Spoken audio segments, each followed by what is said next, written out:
नमस्कार दोस्तों, मेरे YouTube चैनल में आप सभी लोगों का एक बार फिर से स्वागत है और उम्मीद करती हूँ कि आप सभी लोग स्वस्थ और मस्त होंगे। आज मैं आप सभी लोगों को डायबिटीज़ से संबंधित कुछ आसनों के बारे में बताऊंगी। जो मेरा भाग 1 एपिसोड था डायबिटीज़, इससे पहले वाला एपिसोड, उसमें मैंने बैठकर करने वाले 5 से 6 आसन आपको बताए थे, लेकिन आज मैं लेट कर करने वाले आसनों के बारे में आज आपको बताऊंगी, जो आपको डायबिटीज़, शुगर और मधुमेह के लिए काफ़ी लाभकारी सिद्ध होते हैं।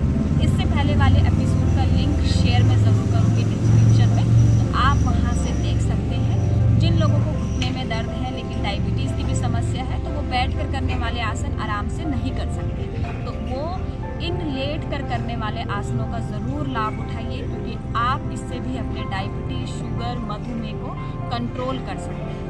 तो चलिए दोस्तों, मेरे साथ इन सभी आसनों का आप लाभ उठाइए। लेकिन उससे पहले मैं आप सभी को बता दूं कि इन सभी आसनों को पहले सप्ताह आपने 10 से 15 सेकंड होल्ड करना है, यानी रोक कर रखना है एक आसन को, और दूसरे सप्ताह फिर आप 30 से 1 मिनट के लिए इन सभी आसनों को रोक कर रखने का प्रयास करेंगे। ऐसा आपको करना है क्योंकि आसनों को रोकने से ही आपको उसका लाभ मिलेगा। आसन में आप गए और फिर वापस आ गए, तब आपको उसका ज़्यादा लाभ प्राप्त नहीं होगा, तो रोक के ज़रूर रखिए।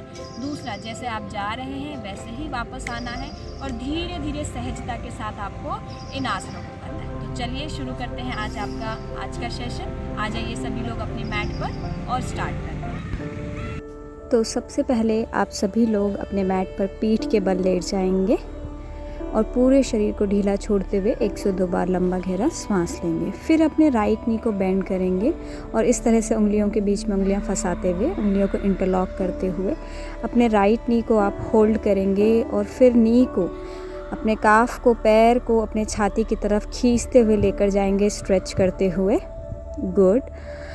अब जैसे ही आप नी को लेकर जाएंगे, यहाँ पहले श्वास भरना है और श्वास छोड़ते हुए ही आपको ऊपर आना है। आप अपने चिन को भी घुटने से लगा सकते हैं, माथे को भी घुटने पर लगा सकते हैं।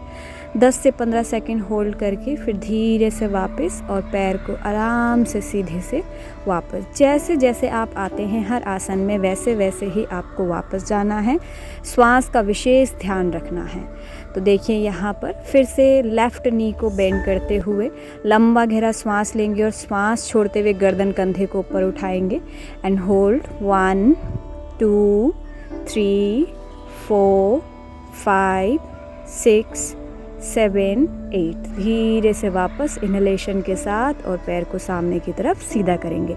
आप इस तरह की गिनती अपने मन ही मन में गिनिए और धीरे धीरे फिर 10 से 15 सेकंड आप इसी तरह से होल्ड कर पाएंगे। अब हम जो करेंगे, हम करेंगे पवन मुक्त आसन। अभी जिससे पहले किया था वो भाग 1 था, क्योंकि एक पैर से किया था। इस तरह से दोनों नीज़ को हम बेंड करेंगे और दोनों हाथों से पकड़ेंगे, हक करेंगे, फिर श्वास भरेंगे और श्वास छोड़ते हुए गर्दन कंधे को ऊपर उठाएंगे और एक बार फिर से अपने माथे और चिन को घुटने से लगाते हुए होल्ड 1 2 3 4। धीरे से गर्दन नीचे, श्वास भरते हुए और पैरों को भी धीरे से सामने की तरफ सीधा करेंगे। दोनों पैरों के बीच में थोड़ा सा गैप करेंगे और यहाँ पर श्वास भरेंगे, श्वास को बाहर छोड़ेंगे। इस तरह से जब भी आप रिलैक्स करते हैं पीठ के बल लेटकर, तो पैरों में थोड़ा सा गैप और हथेली आसमान की तरफ, ताकि ऊर्जा बराबर हमारे शरीर के अंदर आती रहे हमारी हथेलियों के द्वारा। फिर से दूसरे आसन की तरफ आते हैं, तो दोनों पैर फिर से एक साथ, दोनों हाथों को शरीर के साथ लेकर आएंगे और इस तरह से हम करेंगे उत्तान पादासन भाग 1 एक ही पैर से। तो मैंने राइट लेग को ऊपर उठाया 30 डिग्री के एंगल पर और धीरे से वापस। फिर श्वास भरते हुए दूसरे पैर लेफ़्ट लेग को ऊपर उठाएंगे और यहाँ भी आप 10 से 15 सेकंड होल्ड करेंगे। जब आप होल्ड करते हैं तो ब्रीदिंग को नॉर्मल रखिए, ठीक है, और धीरे से श्वास छोड़ते हुए वापस। बहुत अच्छा। इसी तरह से यहाँ पर भी अब हम एक पैर से हमने किया है, अब दोनों पैरों से हम एक साथ करेंगे। कुछ लोग असमर्थ होते हैं दोनों पैरों से, तो वो एक पैर से भी कर सकते हैं और यहाँ पर फिर होल्ड करने के बाद धीरे धीरे वापस। वापस आने के बाद एक बार फिर से करेंगे, श्वास भरते हुए दोनों पैर ऊपर 30 डिग्री के एंगल पर ही ऊपर आपको उठाना है, फिर से होल्ड करना है जितनी देर आपकी क्षमता हो, 10-15 सेकंड, फिर धीरे से वापस श्वास छोड़ते हुए। अब हम जो अगला आसन करने जा रहे हैं, लेकिन उससे पहले आपको थोड़ा सा रिलैक्स करना है, तो पैरों में थोड़ा सा गैप कीजिए 2 से 2.5 फीट का, हथेली आसमान की तरफ और बॉडी को रिलैक्स करेंगे। फिर दोनों पैर एक साथ, हथेली का रुख नीचे ज़मीन की तरफ, दोनों नीज़ को बेंड कीजिए और आगे से दोनों पैरों में कंधे के समानांतर का गैप रखेंगे। इस तरह से मैं आपको थोड़ा सा एंगल चेंज करके दिखा देती हूँ जिससे आपको समझ आए। इस तरह से कंधे के समानांतर आपको दोनों पैरों में गैप रखना है। अब हथेली को प्रेस करते हुए, श्वास भरते हुए धीरे धीरे अपने बैक और बटक्स को ऊपर उठाइए, श्वास भरते हुए और ऊपर, थोड़ा सा और ऊपर। देखिए आपको अपने बैक और बटक्स को इतना ऊपर उठाना है कि जो आपकी छाती है, जो आपका ब्रेस्ट है, वो आपके चिन से लग जाए और फिर आपको होल्ड करना है। चिन को छाती के पास नहीं लाना है, छाती को चिन के पास लाना है और एक्सेल करते हुए धीरे से वापस। इस तरह से आप सेतुबंद आसन करेंगे। फिर हर आसन के बाद पैरों को सीधा करना है और थोड़ा सा रिलैक्स करना है। अब जो हम अगला आसन करने वाले हैं, उस आसन में आपकी जो नौका आसन, तो दोनों पैरों को एक साथ और श्वास भरते हुए हाथ और पैरों को ऊपर उठाना है। जो शरीर का वज़न है वो बटक्स पर लेकर आइए और बैलेंस बनाइए। कोर पर भी, पेट पर भी प्रेशर लाना है एंड होल्ड। फिर धीरे से वापस। जिन लोगों से प्रॉपर नौकासन नहीं हो पाता है, वो सिर्फ अपर बॉडी से आर्म्स को स्ट्रेच करते हुए अपर बॉडी को ऊपर उठाइए। कुछ दिन इस तरह से अभ्यास कीजिए। जब धीरे धीरे आपका शरीर मजबूत होने लगे, तब आप फिर पैर और हाथ दोनों को उठाकर बैलेंस बनाइए और एक संपूर्ण नौकासन करने का अभ्यास कीजिए। बहुत अच्छा।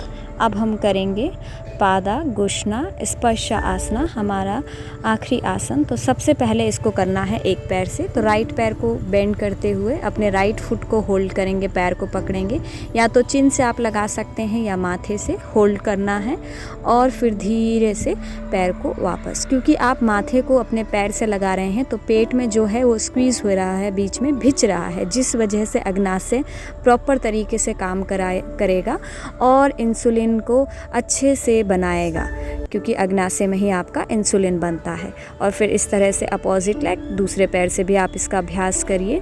जो पैर सामने है उसको सीधा स्ट्रेच कीजिए और होल्ड करने के बाद फिर से वापस। अब हम दोनों पैरों से इस आसन को दोहराएंगे।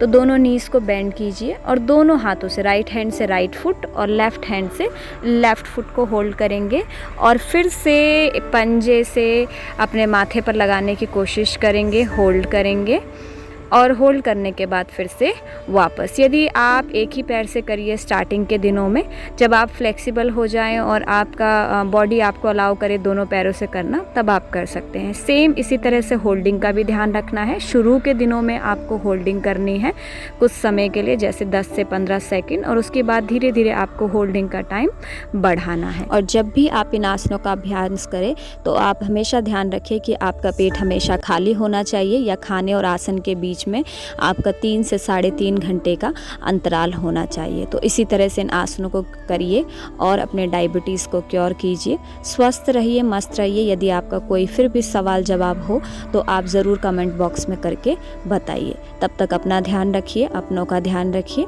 नमस्कार।